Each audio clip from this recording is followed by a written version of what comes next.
I just read where brother said he wanted to, in 2009, he said he wanted to nationalize all the oil to get more money for the Libyan people. And guess who would be suffering? Oh, let me see.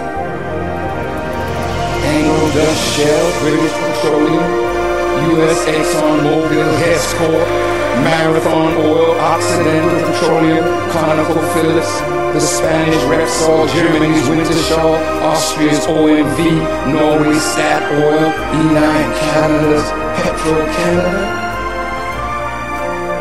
See, and he could deal with them. They could still get oil. But he would be in control of the fluctuation of production so he could keep prices at a reasonable rate. This is what Gaddafi said. I'm quoting now. And what my facts team does, they do what they do on TV. We have facts checks. Because I don't want to be out here lying to you. But my point is, I was in Libya. Gaddafi and his engineers had found water in the desert. He brought water up from the desert way out in Benghazi and brought that water from Benghazi almost to the border of Tunisia. And I was one of those privileged to be there when the water started flowing. Gaddafi's hand, my hand, President Rawlings' hand, and another president, we hit the button together and the water flowed. Now, wait a minute. We took all this stimulus money to build infrastructure. Gaddafi building infrastructure, your bridges falling down. You can't get hospital treatment. In fact, the poor brother passed a medical health care bill, and the Republicans about to destroy it. But not in Libya. Free health care. That's a lunatic.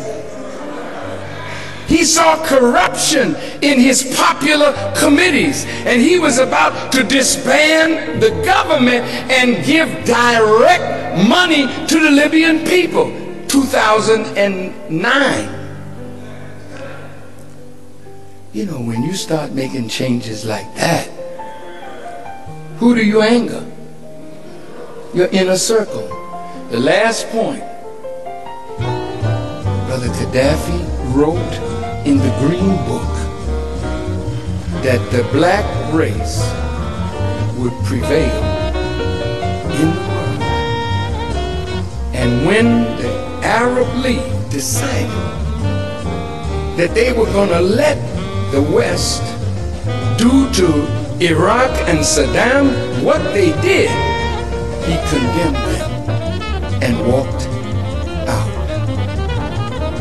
Now, the Quran says, let not hatred of a people cause you to act unjustly. Gaddafi is not loved by a lot of people, especially leaders. And there's some blame maybe on him. But you know, in God's scale, he puts the good on the scale with the evil. And the Quran says good outweighs evil. Now when a man has done all of that, and to bring him out of the cold, he turned over his nuclear stuff, weapons of mass destruction. He gave them sarin gas, mustard gas. And that man was so in tune with peace that even when the sanctions were lifted, he didn't spend money increasing the technology of his armaments. He was not prepared. for what happened. Now, America's dirty hand. My mother had a saying, you never see the fowls behind until the wind blows. So what wind was blowing that America, England, Denmark, Italy, Germany, France, Canada's behind was exposed? See, once you thought that they were going to just sweep this man out, and they found that he had the capacity to win. The rush then was, this man wins. He already told us, no oil coming to Europe, no oil to France, no oil to Italy, no oil to America, no oil to England. America can survive, but Europe cannot, because sweet crude coming out of Libya, you don't have to refine it as much. So if Libya will not sell its crude to Europe, Europe will have to buy crude wherever it can. Price of oil going up, your price going up at the pump. We gotta get rid of this man and put a government in place. Now America keeps saying, who are the rebels that we are backing? Some of them are sure enough Al-Qaeda. Gaddafi was not lying, Brother Baghdadi. We researched it. Al-Qaeda is there. There are drugs there. True. The drugs among young people. All you young brothers. See, the enemy, if he cannot control you with religion and with this nasty porridge called education, if they cannot control you, they will drug you and then put you at war with one another so that they remain in power. America will make a big mistake, and guess what? Why, they had a CIA operative that was with Gaddafi. He fled to America. Been here for 20 years. And they just sent him to Benghazi.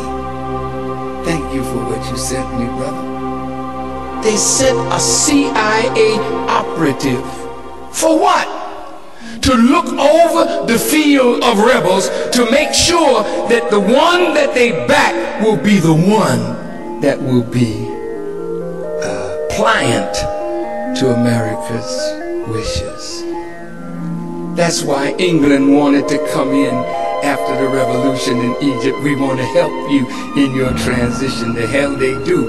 They want to guide it so that it will benefit Israel as well as England and America. So my friends, my brothers, my sisters,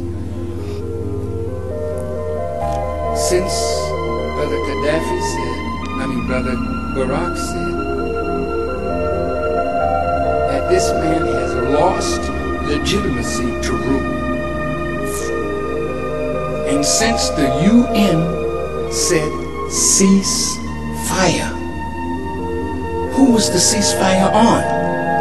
Was it just Gaddafi or not the combatants in the East? So if Gaddafi says, I'll take the ceasefire, but the combatants of the East say, we want to go all the way to Tripoli and get rid of Gaddafi, then the Quran says, fight with those who fight with you. Wait a minute. The Quran says when they betray you like this, seize them and slay them wherever you find them.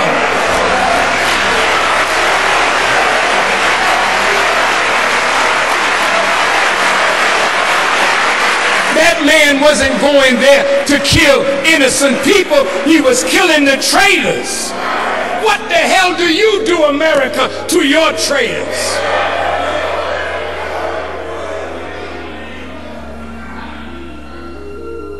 So, in conclusion, thank you so much.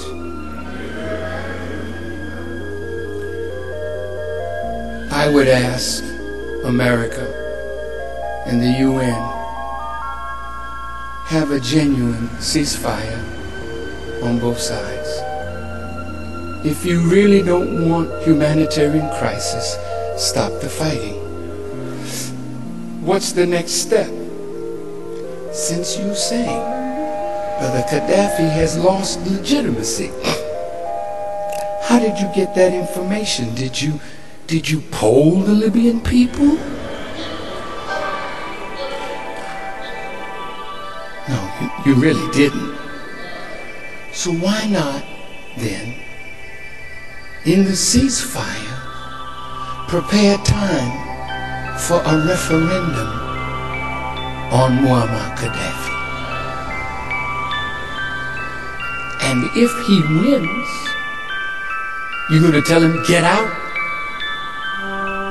But you know you don't want it to get to that. Because if you believe he's that popular in a referendum, nobody in the eastern section can show one thing that they did for the Libyan people that's more than what Brother Muammar Gaddafi has done. The truth is, you want him dead. Now my warning to my brother president. Do you see all of the betrayals that are going on in Libya now? Brother Baghdadi and I, and some of us that have been to Libya, we know Musa Kusa. I hope it's not true that he has defected. Well, I'm looking at us. Because what's over there is right over here.